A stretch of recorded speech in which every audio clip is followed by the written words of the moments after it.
Okay, number one of Tucker's manifesto, his new party's manifesto, was fairness. The second point, and the second point of his 10-point manifesto is this, and we're going to talk about it right now. Tucker's saying that his political party's manifesto will emphasize what it means to be sovereign. Tucker, can you please explain and break this down? One thing that you need America to be is sovereign. What does sovereign mean? Sovereign means free from outside influence, the right to make decisions on your nation's behalf or your own behalf without being told what to do. Sovereignty is a synonym for freedom. The opposite of sovereignty is slavery, where you have no choice.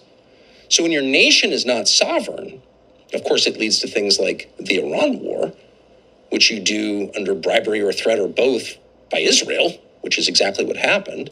And everybody knows that. So you're not sovereign there. But more than that, people lose confidence in their own country. What is my country worth if we can't even make our own decisions? Of course, it gives a lie to the idea of a representative democracy. Let's break it down with definitions. Sovereignty means supreme power or independent authority over a territory or state. It is the right and power of a self-governing group or country to rule itself, make its own laws, and manage its affairs without outside interference. That's the definition of sovereignty that is in number 2 of his 10-point manifesto. Now you can continue.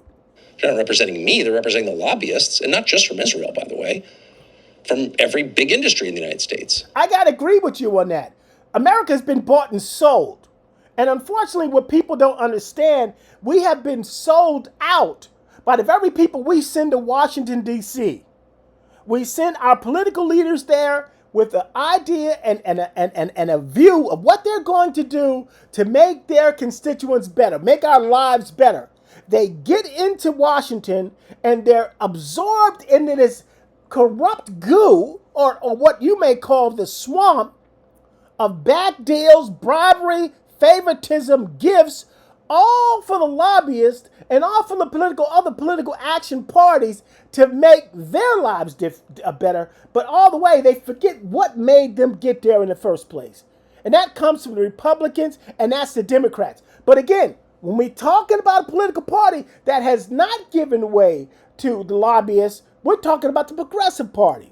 Bernie hasn't taken any money. AOC hasn't taken any money from AIPAC. They stood up. Mondami didn't take any money. And that's why these groups are coming out. AIPAC is coming out. Even in the race in Michigan, they're coming out trying to destroy these people that are coming up who are saying, when I get to Washington, I'm going to change things. And the party that's saying that and proving that by not taking outside influence money by lobbyists has been the Progressive Party. Now, am I right or wrong? From tech to pharma and telecom and all of them. But certainly to Israel. I mean, that's taking place in real time. And shouting at you that you're a Nazi or a bad person for noticing isn't really adequate. It doesn't answer the question, why is this okay? Because it's not okay. And everybody knows it's not okay. So sovereignty is essential, or else why have a country? Yeah.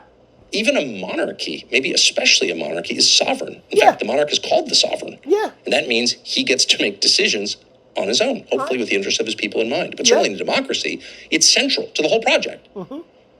But it doesn't just matter to the state, it matters to the person. We have sovereignty as people.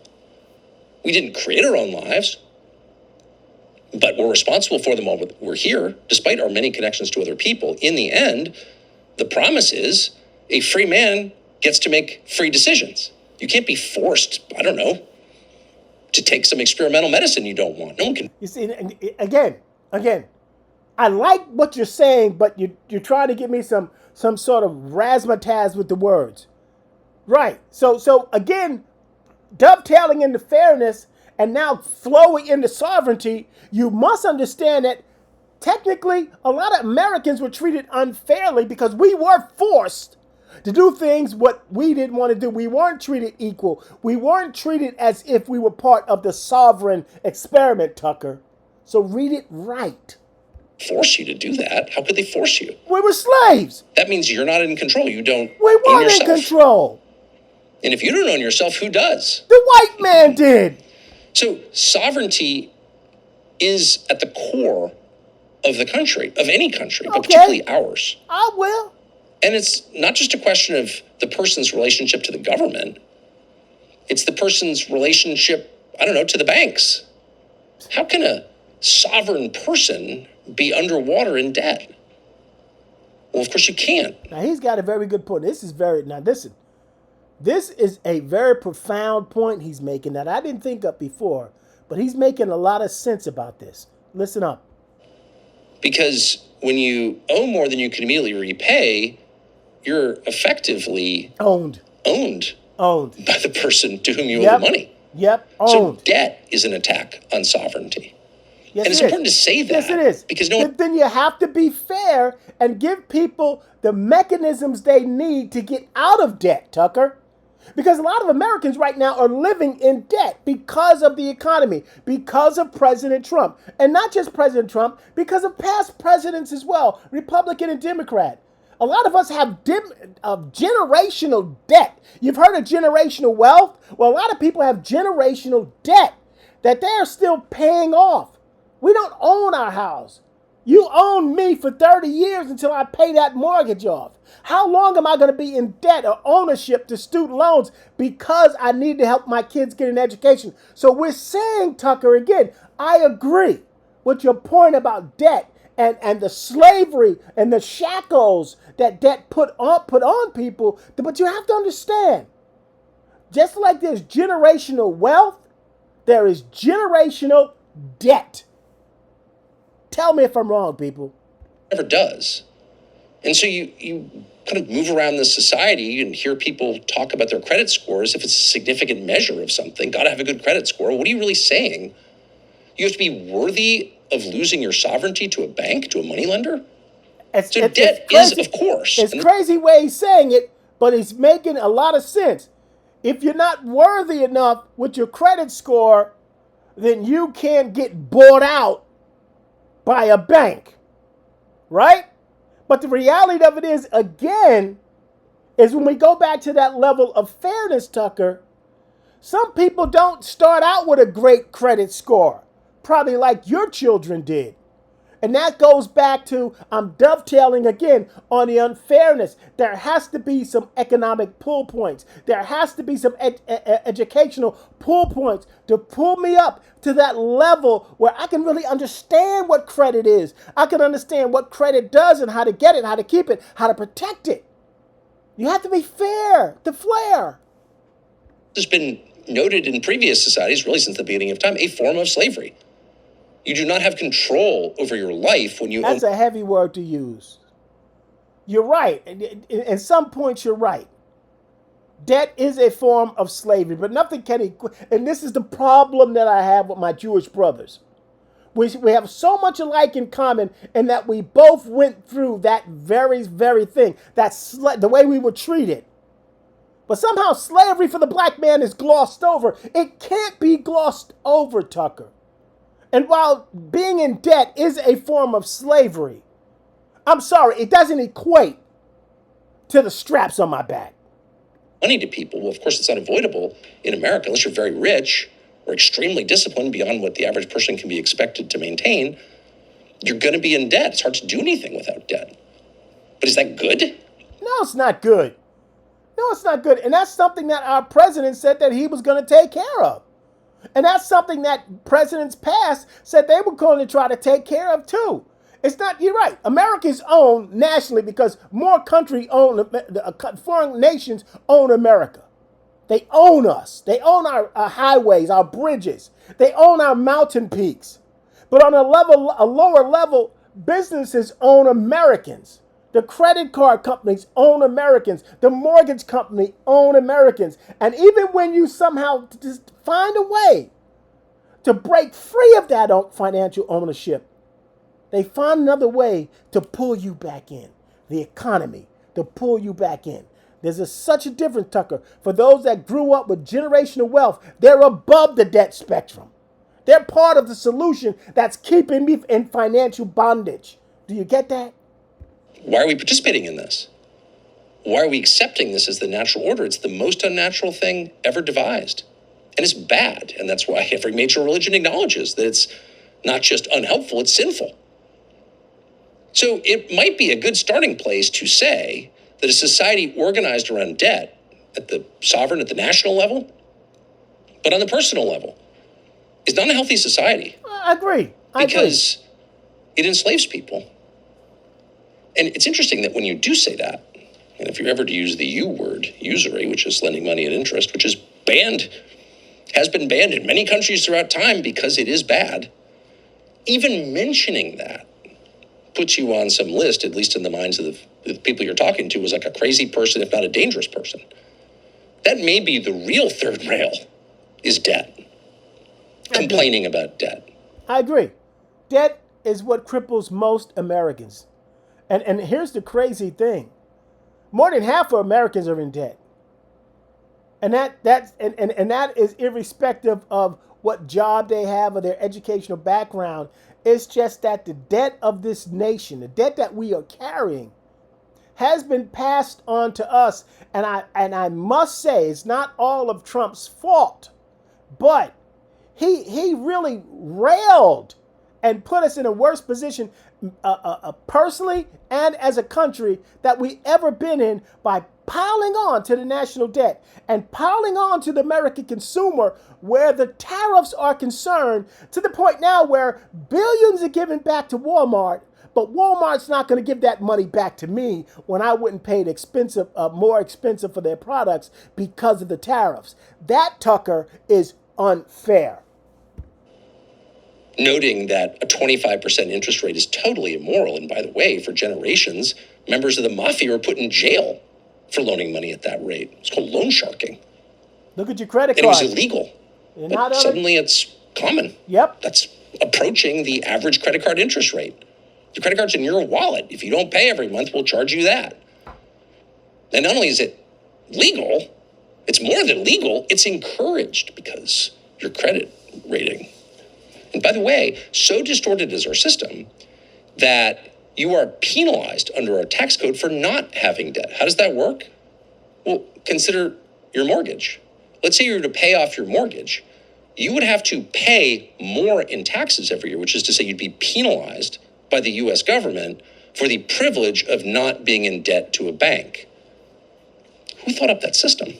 Is that real? Well, it is real. It's just like I said, Tucker. Just if you ever find a way to balance yourself and get yourself out of it, the system in America will pull you back in, because it's just that the analogy is the local police officers going around and they're laying tickets on the cars at the end of the month because they need to bring in the money. America will always find a way to pass a cost on the consumer, on the American, because we're in so much national debt. It's just that simple, people. Is it real? It is, once again, almost never noted by anybody, but it's a form of slavery. And over time, it gives people the perception, which is rooted in reality, unfortunately, that they're not really in control of their lives. Well, you're not. You're not. And I don't like the analogy to slavery, Tucker, but I do understand what you're saying. Debt is a large part of the emotional strife and stress that Americans go through. You have sleepless nights because you can't pay your bills. You have sleepless nights because you can't afford health care. You have sleepless nights because you don't know how you're going to pay the tuition bill. You don't know how you're going to get your car fixed. You don't know how you're going to put food in your refrigerator. All of these things are a result of the debt that we carry and the decisions that Americans have to make every single day. We're running around that little wheel like the little mouse, the gerbil, trying to figure out who we pay, how we pay it. That is the debt cycle that most Americans are in. The question I have, Tucker, is how do we get out of debt? How as an individual will I be able to get out of debt? And will I ever really be able to get out of debt as long as the country is in debt? For that, it takes a miracle. And if you do that across an entire population, it may be useful to you because you want to control what they do, but it's totally degrading to them. And there's no reason that should continue. It doesn't mean you're against capitalism. By the way, what role does high interest lending play in free market capitalism? It's pure Are you profit. a communist if you're against it? It's pure profit. No.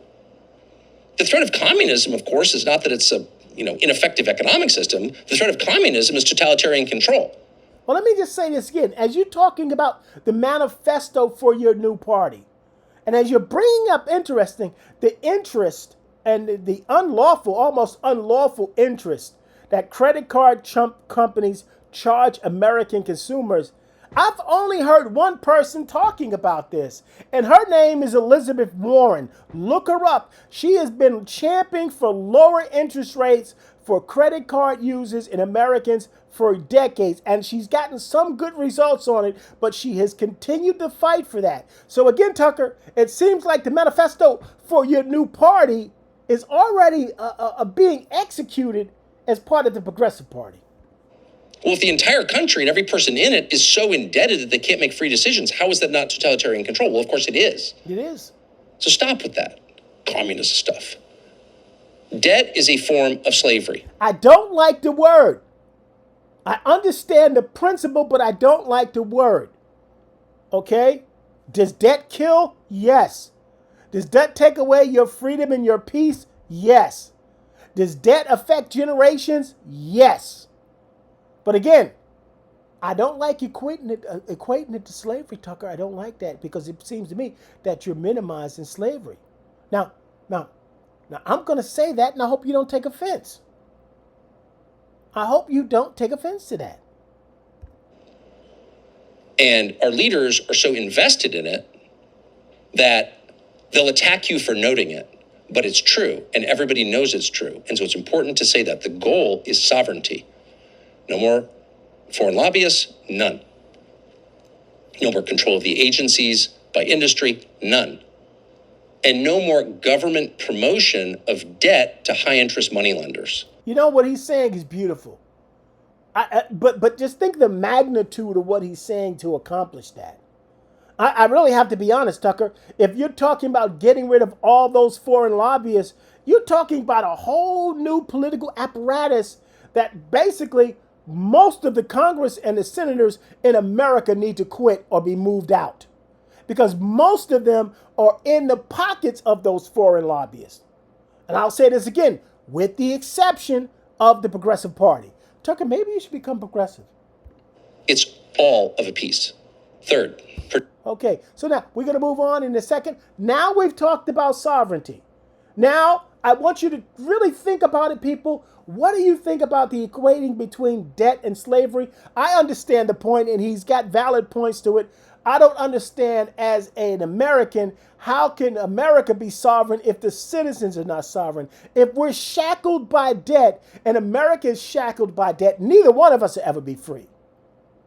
You see what I'm saying? So there has to be some mechanisms. And for the Republicans to tell you, it's simple. Rand Paul will tell you it's simple. Stop spending money. Well, damn, tell that to Trump, who spent already billions on a war we didn't have to get in. Who spent billions giving tax breaks to his friends that put more debt on the back of the Americans. It seems like there's one person responsible for this right now. His name is Donald Trump. We shall continue. What's your thoughts on sovereignty as number 2 in Tucker's new political party manifesto?